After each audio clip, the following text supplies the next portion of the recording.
Hi everyone, welcome to another vlog. Today I'm on my way to work after Thanksgiving and kababalik ko lang din po galing ng Pinas.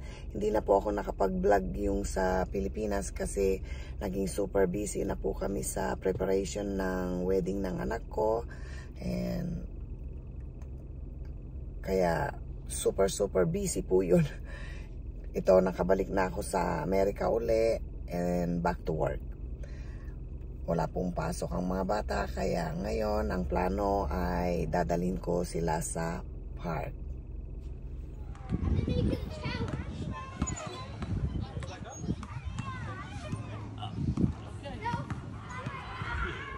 Dito na kami sa park ng mga alaga ko. Walang masyadong tao kasi Thanksgiving break pa rin. Monday, it's go back to school.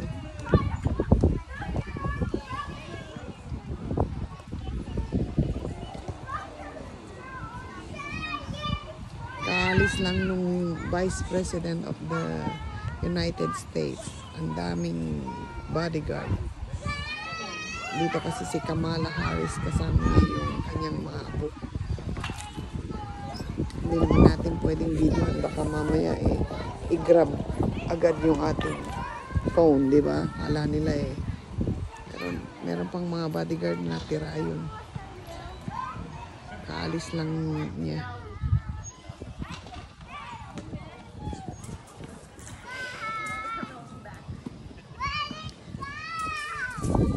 Ayun yung alaga, kumakanta.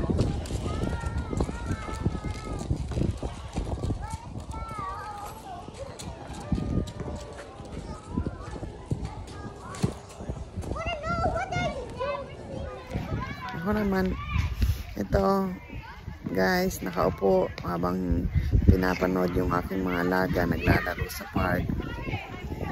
Ito lang ang buhay ng yaya dito. Bantay mabuti sa mga alaga para walang disgrasya or aksidente. Pero minsan may accident din, pero yung light lang. Yan. Dito, pag yaya ka, pag walang pasok ang mga bata, pag sem break or Thanksgiving break, Christmas break, or pagka weekend, park lang pinupuntahan namin.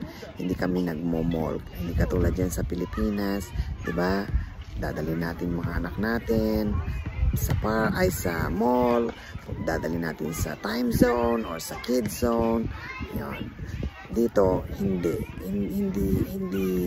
ganun. Hindi sila mahilig mag-mall.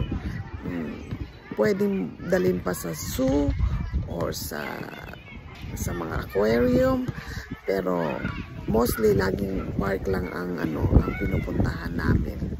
Minsan half day or whole day, dito na kami magla-lunch, mag-snack, ganyan. Minsan dito magkikita-kita ng mga friends nila, mga classmates, dito sila maglalaro sa park, gano'n.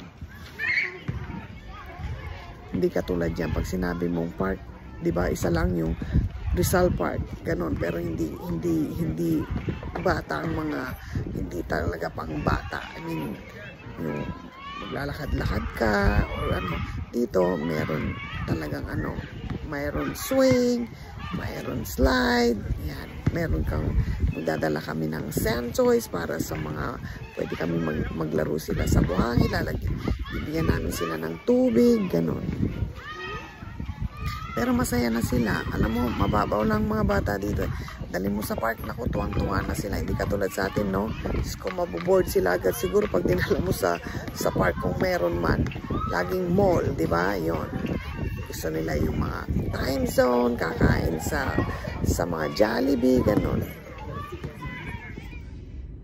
Guys, pauwi na ako sa bahay from work.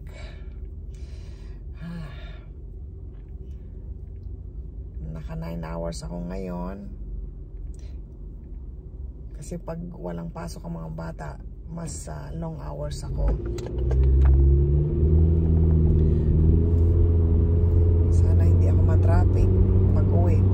usually hindi naman dapat matraffic kasi gabi na, pero naging matraffic kasi medyo back to normal na dito. Kaya back to school na lahat talaga, as in lahat pumupunta na school, lahat nag-work na. Pero yung mga nag-opisina parang hindi pa rin talaga totally bumabalik ng office, katulad ng boss kong babae, work from home pa rin siya. Pero yung boss kong lalaki, may sarili siyang office, kaya noon pa nag-o-office na siya. Itong buhay ng yaya, minsan mahabang oras, minsan maiksi, pero usually long hours, lalo pag maliliit pang mga bata. Pero okay lang, masaya naman ako. Matagal ko na kasing work magyaya dito, na-enjoy ko. Parang mga anak ko na rin sila, alam mo yun? Ito, pauwi na. And pagkatapos, pag nakarating na ako ng bahay, pahinga lang konti, and then papakain ako ng pusa sa labas, yung mga pusang homeless. And then saka pala ako makaka-relax pagbalik ko ng bahay, kasi sometimes it will take me 30 minutes magpakain, depende kung ilang pusa yung mag-show up ngayong gabi. Usually 2 or hanggang 4. Well, ano ko naman na yun, parang kaligayahan ko na, kahit anong pagod ko, umulan, umaraw, maginaw, mainit, talagang nagpapakain ako kasi nakakaawa. Kaya nga nung umuwi ako dyan, guys, Diyos ko, ang dami ko nakita mga pusa. Ay nako, gusto ko silang lahat kunin, gusto ko silang lahat pakainin, kaya lang hirap. Kaya meron ako napakain, 2 sa BGC.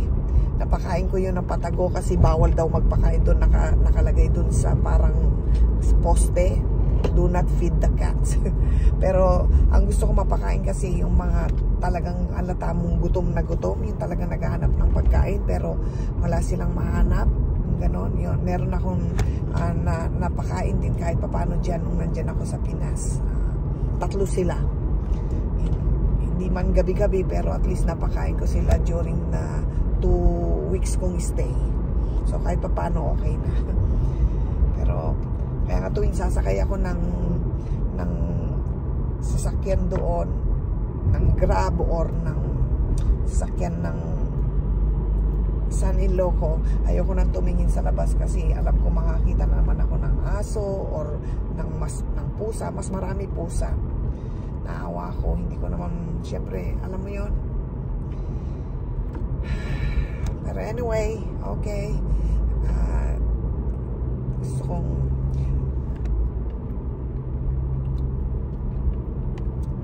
basta masaya ako pag nagpapakain ako ng pusa. At aso hindi ko napapakain dito kasi bihira naman ng homeless na aso dito eh. Meron pa rin pero hindi mo pwede, hindi pa ako nakapagpakain ng asong homeless. Puro pusa lang. Medyo hindi traffic ngayon, so good. Dito na ako sa Beverly Hills area. Okay guys, i-end ko na tong vlog ko ngayon. I will see you on my next vlog. Okay, maraming salamat. Thank you. If you like my vlog, please paki-like naman po, and